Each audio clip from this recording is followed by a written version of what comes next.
কাকা আমরা এখন কোথায় যাইতেছি? ইজল গাছ দেখার জন্য, তাই না? আচ্ছা, ইজল গাছের ওখানে গেলে আপনার এখানে তো অনেক মানুষ বিভিন্ন নিয়ত নিয়ে যায়, তাই না? এখানে তো মনে অনেক ভোগ দেওয়া হয় না? অনেকেই যে আছে যাদের ছেলে মেয়ে হয় না, তারা এখানে আসে। তারপরে এই যে শোনা যায় যে ইজল গাছের পাতা নিয়ে কেউ যদি খায় তাহলে মানে উপকার হয়, বাচ্চা কাচ্চা হয়। আসলে কি সত্য? এ পর্যন্ত কি আপনি চাক্ষুষে দেখছেন কখনো যে এই বাসুলিয়া এখানে আসার পরে ইজল গাছ আছে? বর্ষার সিজনে আপনার যারা দেখতে আসে ইজল গাছের পাতাগুলো নিয়ে যায়, তাই না? আচ্ছা, যে কোনো নিয়ত করে আপনার খাইলে দেখা গেছে উপকার হয়, তাই না?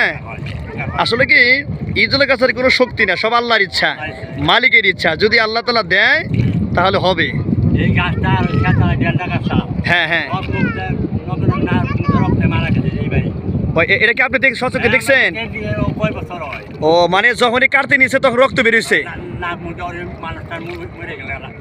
ও হ্যাঁ হ্যাঁ হ্যাঁ হ্যাঁ হ্যাঁ। ও, যাতে আর কেউ যেন এই ধরনের কোনো কাজ না করতে পারে, সারা জীবন যেন থাকে, তাই না? হ্যাঁ হ্যাঁ হ্যাঁ হ্যাঁ। ও হ্যাঁ হ্যাঁ হ্যাঁ হ্যাঁ হ্যাঁ। যাক, আইসি যেহেতু এজুল গাছ দেখবো এখন।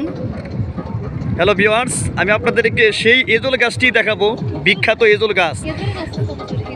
হ্যাঁ, যেখানে মানুষের ভিড়, মানুষের সমাগম, মানুষ দেখার জন্য যাইতেছে। এই এজুল গাছের পিছনে অনেক ইতিহাস।